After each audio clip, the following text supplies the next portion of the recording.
हाथ जोड़ी पैया पड़ी ममताई, शिव जी से अरज करे हो, ए बाबा दे दीना हमके आशीष, हंसत घर जाई भी हो।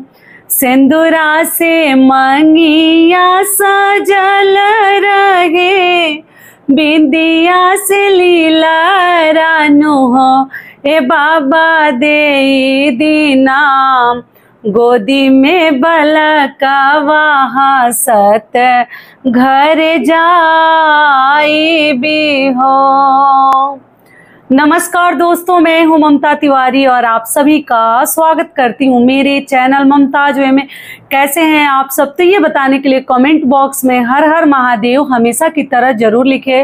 तो चलिए दोस्तों, आज हम इस वीडियो में जानेंगे 5 महत्वपूर्ण बातें जो आपको सावन में ध्यान रखनी है, जो आपके द्वारा गलती नहीं होनी चाहिए। कुछ आप लोगों के डाउट्स भरे प्रश्न हैं, वो भी जानेंगे, तो आप लोग ध्यान से बातों को समझ लीजिएगा। जो लोग नहीं जानते होंगे उनके लिए बहुत अधिक लाभकारी होगा।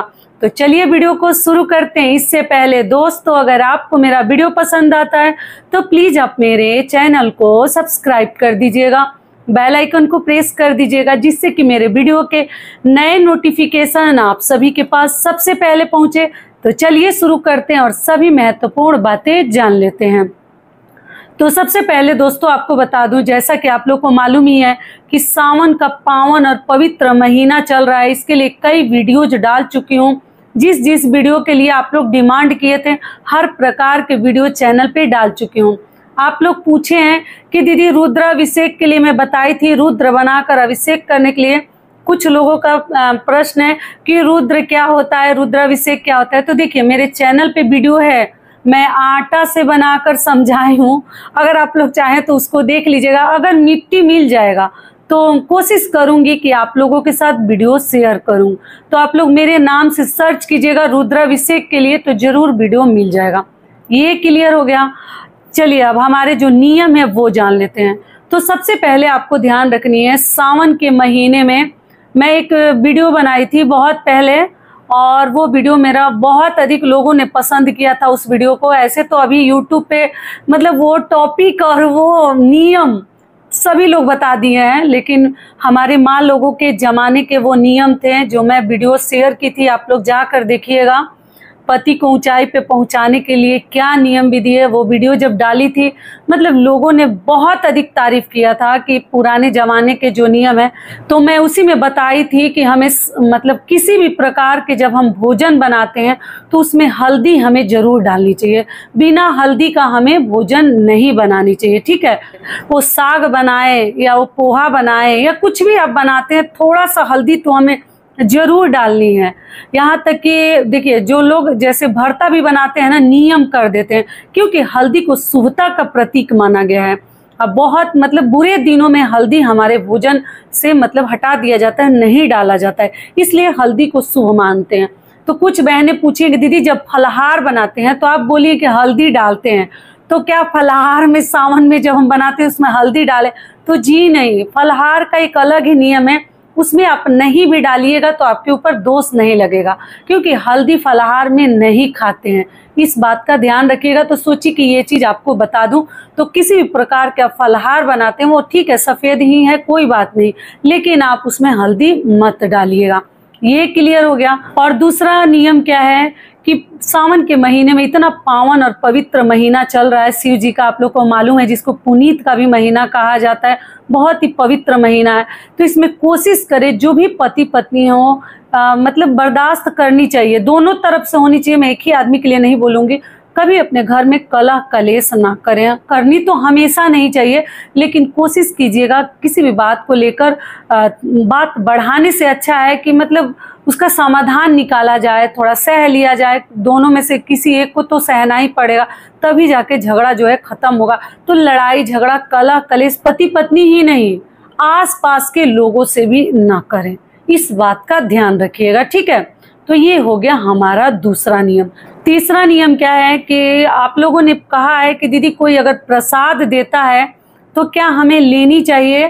मतलब जैसे सिंदूर बिंदी वगैरह सावन में कोई चढ़ा कर देता है तो ले सकते हैं जी, आप सच्चे मन से ले लीजिए, भगवान का प्रसाद समझकर उसको वापस ना करें।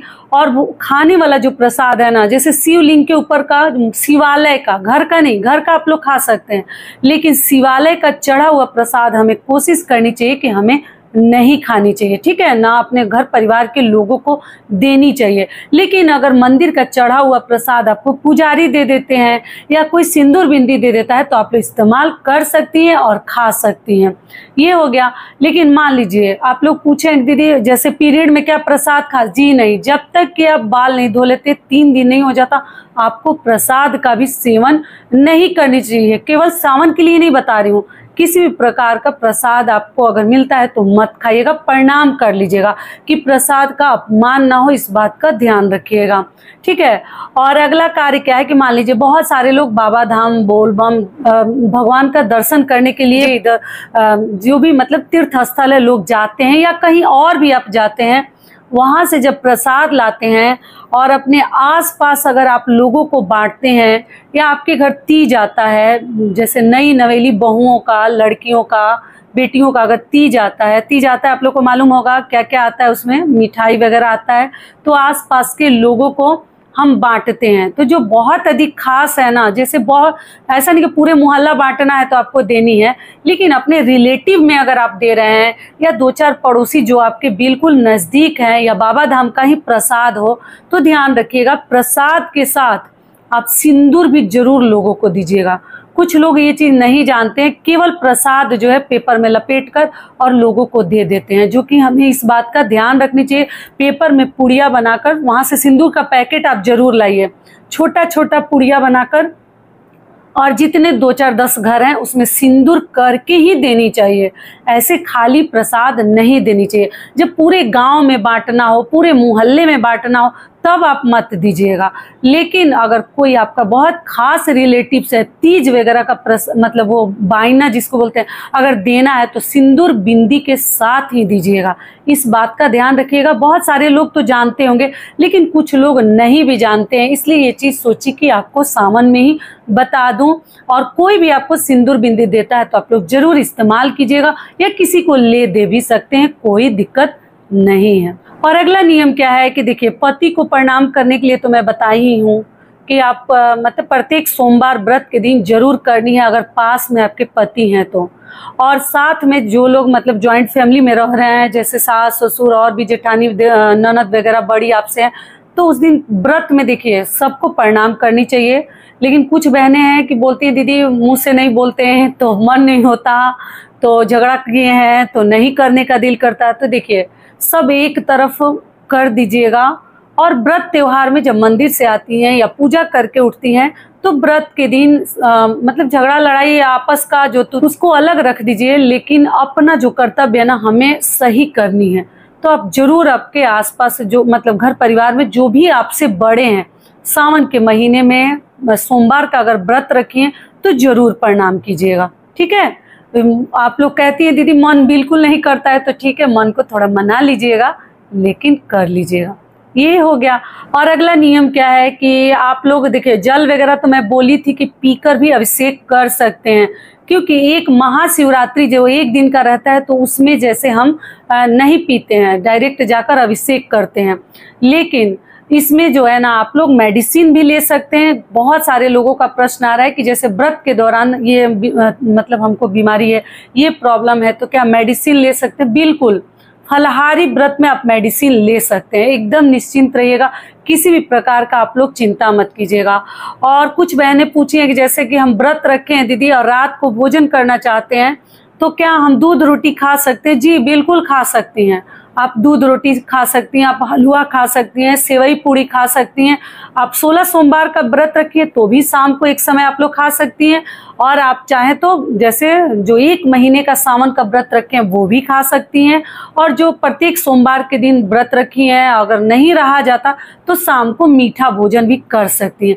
कोशिश करनी है कि सोमवार व्रत में मतलब फलाहार पी रहे हैं सावन के सोमवार व्रत में, लेकिन 16 सोमवार व्रत में अनाज खाया जाता है। बाकी आप अपना भी नियम देख लीजिएगा। ये क्लियर हो गया। और दोस्तों आप सभी से एक छोटी सी रिक्वेस्ट है, अगर वीडियो पसंद आता है तो चैनल को पक्का सब्सक्राइब कर दीजिएगा और वीडियो को लाइक कर दीजिएगा, क्योंकि आपके एक लाइक से हमें बहुत अधिक हिम्मत और प्रेरणा मिलती है, तो जरूर कीजिए। और अगला नियम क्या है कि जब भी आप मंदिर से पूजा करके आती हैं तो आप लोग एक पुष्प जरूर भगवान के ऊपर से लाइएगा। किसी भी शुभ यात्रा पर अगर आप लोग जाते हैं तो फूल को अपने साथ ले जानी चाहिए, जरूर रख लीजिएगा। ये नियम तो मैं बहुत पहले ही बता चुकी हूँ, फिर भी याद दिला दे रही हूँ। जो लोग नहीं भी लाए होंगे पिछले सोमवार को, तो इस बार जो 29 को 29 तारीख को पड़ेगा सोमवार व्रत, उस दिन भी आप लोग ला सकते हैं। बेलपत्र वगैरह तो मैं नहीं जानती कि लाया जाता है, लेकिन फूल, माता की भी पूजा आप करते हैं तो एक पुष्प वहां से ले सकते हैं प्रसाद के रूप में, और शिव जी की भी पूजा करते हैं तो वहां से आप लोग ले सकते हैं। और माता पार्वती को सिंदूर लगाकर वही उंगली अपने मांग में जरूर भर लीजिएगा। व्रत रखी है तो घर में भी और मंदिर में भी, अगर वहाँ माता की प्रतिमा है, फोटो है, तो वहाँ भी ये कार्य आप लोग कर लीजिएगा। और अगला नियम सबसे महत्वपूर्ण, ध्यान आपको क्या रखनी है कि पूजा कीजिएगा तो इतना समय मत लगाइएगा कि पीछे के लोगों को देर हो जाए। सबको मौका दीजिएगा। कुछ लोग ऐसे वहां बैठ जाते हैं ना, जैसे लगता है कि शिव जी को पकड़ लेंगे, हटते ही नहीं है, इधर प्रणाम, उधर छूना, उधर। ऐसे आपको नहीं करनी चाहिए। जहां भी रहें समझदारी से काम ले, सबके लिए सोचनी है।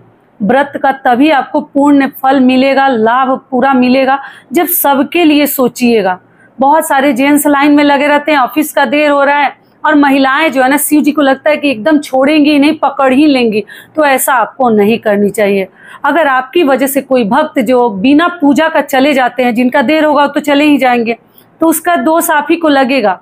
तो इसलिए मतलब लाइन देखकर और क्राउड, भीड़ देखकर ही हमें पूजा करनी चाहिए। बहुत अधिक समय मत लगाइए, सबको मौका दीजिएगा। इस बात का हर महिलाएं और लड़कियां ध्यान रखेंगे। नहीं तो कुछ लोग इतना ही प्रणाम करने लगते हैं, इतना ज्यादा कि क्या ही बोलूं, और लगता है कि मतलब देख के हेडेक होने लगता है। तो सबके लिए मौका जरूर दीजिएगा। मेरा काम है कहना, बाकी आप लोग अपनी समझदारी के हिसाब से कार्य कीजिएगा। तो आशा करती हूँ सभी बातें अभी आप लोगों के समझ में आ गई होगी। तो ये वीडियो मेरा यहीं तक का था, फिर मिलती हूँ एक नए वीडियो में। तब तक के लिए नमस्कार। स्वस्थ रहिए, सुरक्षित रहिए, और जहाँ कहीं भी रहिए खूब खुश रहिए। धन्यवाद।